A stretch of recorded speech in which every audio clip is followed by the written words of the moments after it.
रानो चिड़िया गली के नुक्कड़ पर चूड़ियाँ बेचती थी। रानो बहुत गरीब थी। उसकी 4 बेटियां थीं। वो जैसे तैसे अपनी चारों बेटियों का गुजारा कर रही थी। गौरी बहन जी, नए नए डिजाइन की चूड़ियाँ लेके आई हूँ, आप ले लो, कम पैसों में दे दूंगी। नहीं नहीं चिड़िया बहन, अभी तो मेरे पास चूड़ियाँ हैं, जब कोई फंक्शन आएगा तो खरीद लूंगी। फिर इस तरह से रानो की चूड़ियाँ कम बिकने लगती हैं। वो बहुत उदास हो जाती है। अगर ऐसा ही चलता रहा तो मैं अपनी बेटियों का गुजारा कैसे करूँगी। सुबह से शाम हो जाती है, परंतु रानो की एक भी चूड़ी नहीं बिक पाती। वह उन चूड़ियों को लेकर अपने घर चली जाती है। माँ, क्या आज भी आपकी एक भी चूड़ी नहीं बिची? हाँ मेरी बेटी, आज एक भी चूड़ियाँ नहीं बिकी, पर आप चिंता ना करें, शायद कल मेरी सारी चूड़ियाँ बिक जाएं। रानो चिड़िया ऐसे कहकर अपनी बेटी को समझा देती है, पर खुद मन ही मन में चिंता किए जा रही थी।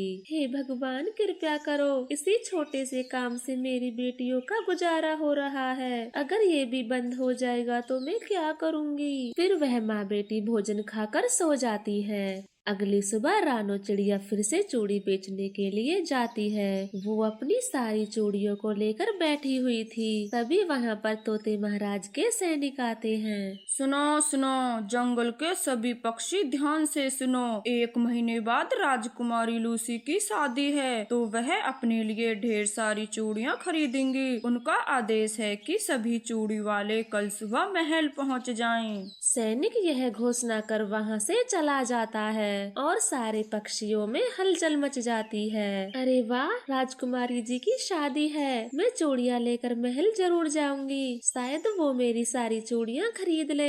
रानो चिड़िया बहुत खुश होती है और घर जाकर सुंदर सुंदर चूड़ियाँ बनाने लगती है। माँ, पहले वाली चूड़ियाँ तो अभी बिची नहीं है, फिर आप ये चूड़ी क्यों बना रही हो? मेरी प्यारी बेटी, ये चूड़ियाँ लेकर मैं कल महल जाऊंगी, क्योंकि राजकुमारी लूसी की शादी है और तोते महाराज ने सभी चूड़ी वालों को महल बुलाया है। माँ, ये तो बहुत अच्छी खबर है, फिर तो आपकी सारी चूड़ियाँ बिक जाएंगी। फिर रानो चिड़िया सारी रात चूड़ियाँ बनाती है और सुबह होते ही तोते महाराज के महल चली जाती है। वहाँ पर और भी चूड़ी वाले मौजूद थे। तोते महाराज जी, आप मेरी चूड़ियाँ खरीद लें, सबसे सुंदर है मेरी चूड़ी। कालू कौवे, थोड़ा इंतजार करो, राजकुमारी लूसी बस आती ही होगी, वो ही चूड़ियाँ पसंद करेगी, और जिस पक्षी की भी चूड़ियाँ राजकुमारी को सबसे ज्यादा पसंद आएंगी, उसे इनाम भी दिया जाएगा। इनाम की बात सुनकर तो वे तीनों बहुत खुश हो जाते हैं। थोड़ी देर में राजकुमारी लूसी भी वहाँ आ जाती है। वो एक एक करके तीनों पक्षियों की चूड़ियाँ देखती है। पिताजी, मुझे इन तीनों में से किसी की भी चूड़ियाँ पसंद नहीं आई। अरे बेटी, ये कितनी तो सुंदर चूड़ियाँ हैं, आप आराम से देखो, कोई तो पसंद आ ही जाएगी। हाँ हाँ राजकुमारी जी, मेरी चूड़ियाँ तो बहुत सुंदर हैं और आपको इनसे ज्यादा सुंदर चूड़ी तो कहीं नहीं मिलेंगी। ठीक है पिताजी, अगर आप कहते हैं तो मैं ये चूड़ियाँ खरीद लेती हूँ, परंतु मुझे अपनी शादी के लिए ऐसी चूड़ियाँ चाहिए थी जो आज से पहले किसी ने ना देखी हो। सुन लिया आप तीनों ने, मेरी बेटी के लिए ऐसी चूड़ियाँ बनाओ जो आज से पहले किसी ने देखी भी ना हो। ठीक है तोते महाराज, मैं राजकुमारी के लिए एकदम नए नए डिजाइन की चूड़ियाँ बना कर लाऊंगी। हाँ तोते महाराज, मैं भी राजकुमारी के लिए बहुत सुंदर सुंदर चूड़ियाँ बनाऊंगा। महाराज जी, मुझसे ज्यादा सुंदर चूड़ियाँ तो कोई भी पक्षी नहीं बना सकता है, तो आप सिर्फ मुझे आदेश दें, मैं राजकुमारी के लिए अभी चूड़ियाँ बना कर लाता हूँ। कालू कौवे, तुम जरा शांत रहो, तुमसे अच्छी चूड़ियाँ तो मैं बनाता हूँ। आप दोनों चुप हो जाइए, चूड़ियाँ कौन ज्यादा सुंदर बनाता है ये फैसला कल होगा, और जिसकी भी चूड़ियाँ सबसे ज्यादा सुंदर होंगी उसे ही कल इनाम दिया जाएगा।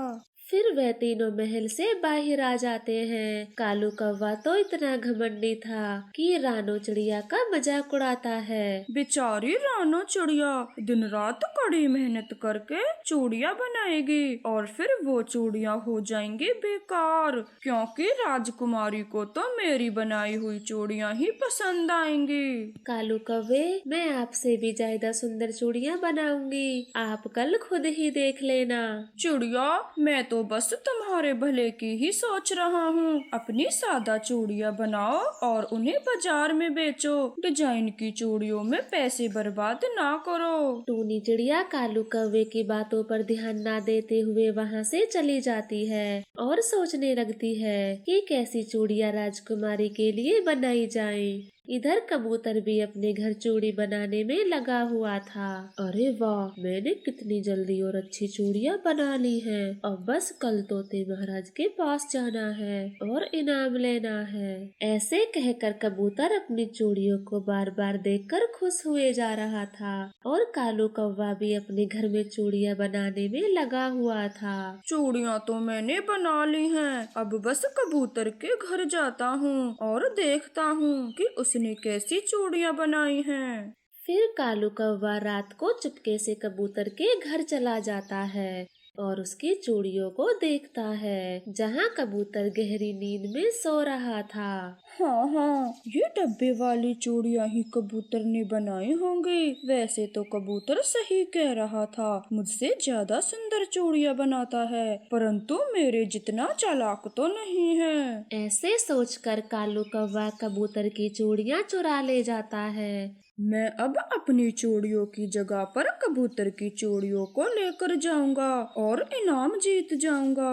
वैसे तो रानो चिड़िया ने भी कहा था कि वो सबसे ज्यादा सुंदर चूड़ी बनाएगी। कहीं वो इनाम जीत गई तो मैं एक बार उसकी चूड़ियों को भी देखता हूँ। फिर कालू कौवा तेजी से रानो चिड़िया के घर पहुँच जाता है। रात को चूड़ियाँ बना रही है, दिन में क्या किया था इस बेदिमाग चिड़िया ने? मम्मा, आपने तो बहुत ही सुंदर चूड़ियाँ बनाई हैं। ये राजकुमारी को जरूर पसंद आएंगी। मेरी प्यारी बेटी, जब कोई काम सोच के किया जाए तो वो अच्छा ही होता है। माँ, अब आप सो जाइए, रात बहुत हो गई है। कल सुबह आपको महल भी जाना है। हाँ मेरी बेटी, बस ये चूड़ियाँ मैं डब्बे में रख दूँ। इस रानो चिड़िया ने तो कबूतर से भी ज्यादा सुंदर चूड़ी बनाई है।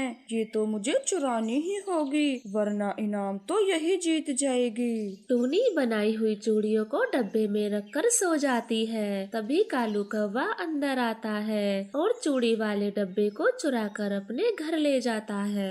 कबूतर के डब्बे को थैले से बाहर निकाल देता हूँ और चिड़िया के डब्बे को रख देता हूँ। सुबह होते ही थैले को लेकर महल चला जाऊंगा। फिर कालू कौवा सो जाता है और सुबह हो जाती है।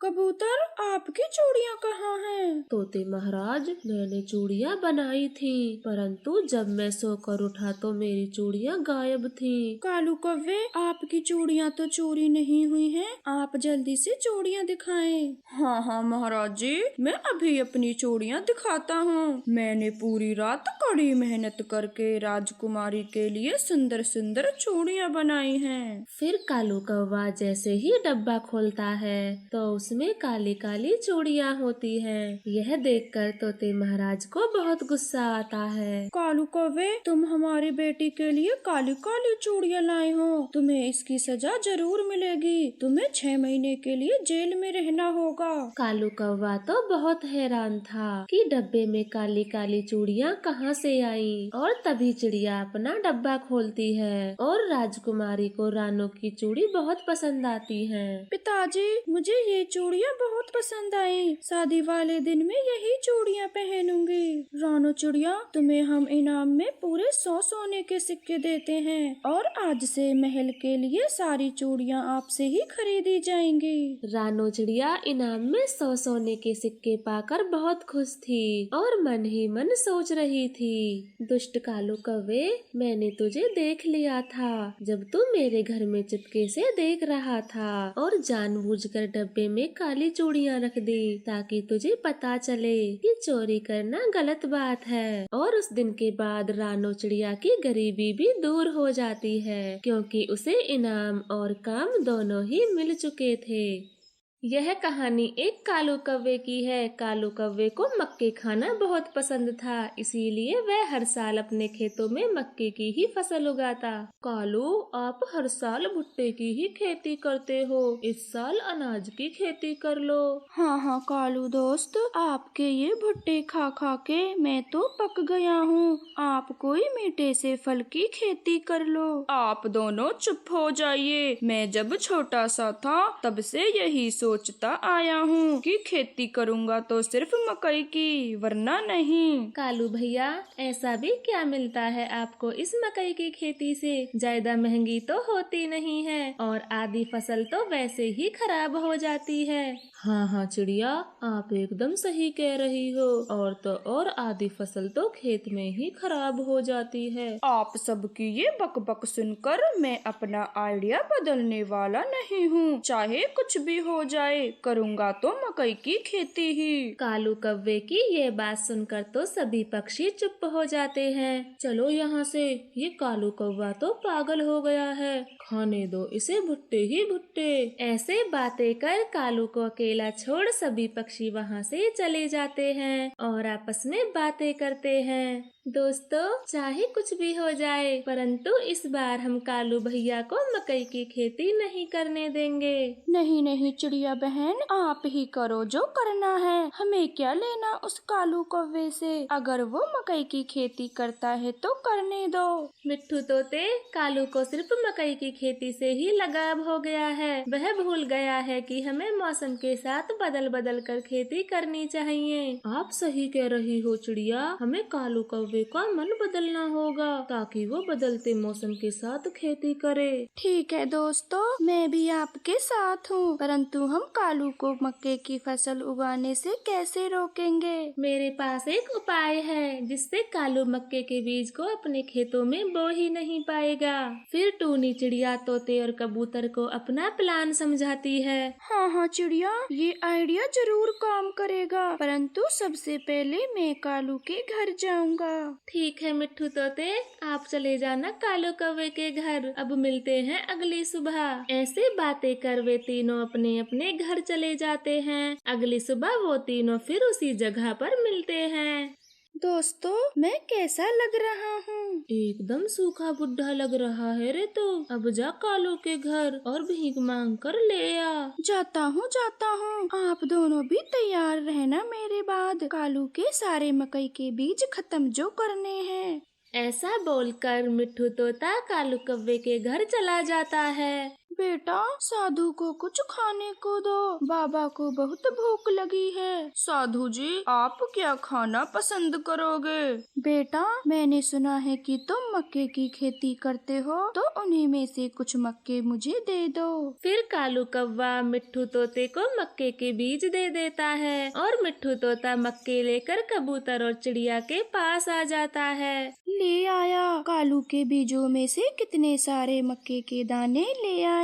अब मेरी बारी है, मैं जाता हूँ और देखना कितने सारे मक्के के दाने लाऊंगा। फिर कबूतर भी कालू कौवे के घर चला जाता है और जोर जोर से बोलता है, हे धनी पक्षी, तेरे द्वार पर बाबा खड़े हैं, बाबा को कुछ खाने को दो, बाबा बहुत भूखे हैं। बाबा जी प्रणाम, मैं अभी आपके लिए ताजी ताजी फल लाता हूँ। अरे मूर्ख बालक, बाबा कोई फल नहीं खाते, बाबा बस मक्के के उबले हुए दाने खाते हैं। माफ करना बाबा जी, मैं अभी आपके लिए मक्के लाता हूँ। मुझे तो आज अपने खेत में मक्के के बीज बोने हैं, परंतु इस तरह से तो मेरे सारे दाने खत्म हो जाएंगे। परंतु मैंने बाबा को मक्के नहीं दिए तो बाबा मुझे श्राप दे देंगे। ऐसा सोचते सोचते कालू मक्के के दाने कबूतर को दे देता है। कबूतर वहाँ से मक्के के दाने लेकर चला जाता है। ये लो दोस्तों,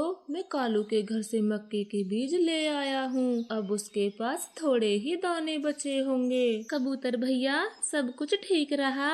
कालू भैया को कुछ पता तो नहीं चला?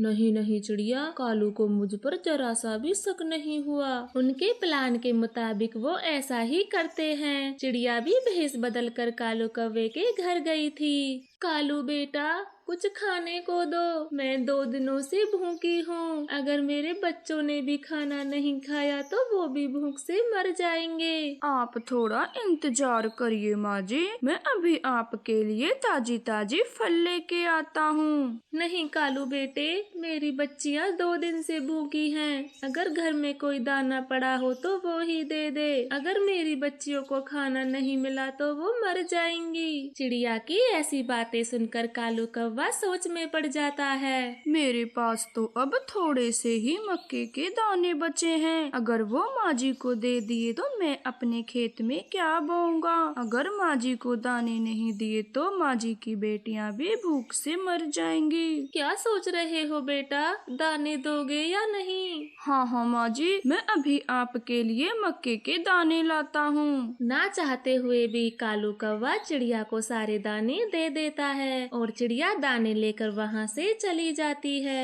अब देखते हैं कालू को, वो कैसे इस बार भी मक्के की फसल उगाता है। सारे बीज तो हम ले आए। हाँ मिट्ठू तोते, अब तो कालू कौवे को दूसरी फसल उगानी ही पड़ेगी। हम कल सुबह कालू कौवे के खेत पर जाएंगे और उसे बाजरे के बीज दे देंगे। हाँ चिड़िया, मैंने सुना है ठंड में बाजरा खाना बहुत अच्छा होता है और इसकी फसल जल्दी ही तैयार हो जाती है। शाम हो जाती है, वो सब अपने अपने घरों को चले जाते हैं और कालू कौवा भी गहरी सोच में पड़ा हुआ था। मेरे सारे मक्के के बीज तो खत्म हो गए। अब मैं अपने खेत में क्या बोऊंगा? मैं अपने खेत में दूसरी फसल तो नहीं बोऊंगा, चाहे कुछ भी हो जाए। ऐसा सोचकर कालू कौवा अपने चाचा के घर चला जाता है और उनसे मक्के के कुछ बीज मांगने लगता है। चाचा जी, आप मुझे मक्के के बीज दे दीजिए। जब मेरी फसल पककर तैयार हो जाएगी तो मैं आपके सारे बीज लौटा दूंगा। कालू का चाचा बीज दे देता है और कालू अपने सारे खेतों में मक्के के बीज बो देता है। अगली सुबह कालू अपने खेतों में पानी लगाने के लिए जाता है। तभी वहाँ पर वो तीनों पक्षी भी आ जाते हैं। कालू भैया, आप निराश ना हो, हम आपके लिए बाजरे के बीज लाए हैं, आप इन्हें अपने खेतों में बो दें। आप दोनों क्या बकवास कर रहे हो? मैंने अपने खेतों में बीज बो दिए हैं और अब पानी लगाने के लिए आया हूँ। क्या कालू, तेरे सारे मक्के के बीज तो खत्म हो गए थे, फिर तेरे पास और मक्के के बीज कहाँ से आए? मैं रात को ही अपने चाचा जी के घर से बीज लाया था और उन्हें बो भी दिया हूँ। अब हटो यहाँ से, मुझे अच्छे से पानी लगाने दो। ऐसा कहते हुए कालू कौवा अपने काम में लग जाता है और वे तीनों खेत से बाहर आ जाते हैं। काश मेरे पास भी एक खेत होता, मैं उसमें हर बार अच्छी अच्छी फसल उगाता, ना कि मक्के की फसल के ही पीछे पड़ता। मैं तो कहता हूँ कि जब ये कालू यहाँ से चला जाए तो हम सारे मक्के के बीजों को निकाल कर दूसरे बीज बो देते हैं। नहीं मिट्ठू तोते, ये गलत बात है। अब कालू कौवे ने फसल को बो दिया है। एक बार फसल बो दी जाए तो उसे खराब नहीं करना चाहिए। मैंने तो पहले ही कहा था, ये कालू कौवा बहुत जिद्दी है, ये किसी की बात नहीं सुनेगा। फिर कालू कौवा अपनी फसल की अच्छे से देखभाल करता है। इस तरह से समय बीतता है और कालू की फसल तैयार हो जाती है। एक दिन तोता वहाँ से गुजरता है। मैं ये क्या देख रहा हूँ? क्या ये कालू का ही खेत है? मुझे तो अपनी आँखों पर विश्वास नहीं हो रहा। जल्दी से चिड़िया और कबूतर को बताता हूँ। तोता तेजी से उड़ता हुआ अपने दोस्तों के पास पहुँचता है और उन्हें कालू कौवे के खेत पर ले आता है। मिट्ठू तोते, आप तो एकदम सही कह रहे थे, कालू कौवे के खेत में तो चीकू की फसल उगी है। वो तीनों ऐसे बातें कर रहे थे, तभी वहाँ पर कालू कौवा आ जाता है। हाँ दोस्तों, ये चीकू की ही फसल है। जब मैं अपने चाचा जी के घर गया था तो उन्होंने मुझे चीकू के बीज दिए और समझाया भी, तो मैंने फैसला किया कि अब मैं अपने खेत में बार बार एक ही फसल को नहीं बोऊंगा। ये तो बहुत अच्छा हुआ कि चाचा जी ने आपको समझा दिया, वरना हर बार की तरह हमें इस बार भी भुट्टे खाने को मिलते, परंतु इस बार हमें मीठे मीठे चीकू खाने को मिलेंगे। चाचा जी का बहुत बहुत धन्यवाद। जो काम हम ना कर सके वो चाचा जी ने कर दिया। फिर वह पक्षी बड़ी खुशी के साथ मीठे मीठे चीकुओं का आनंद लेते हैं।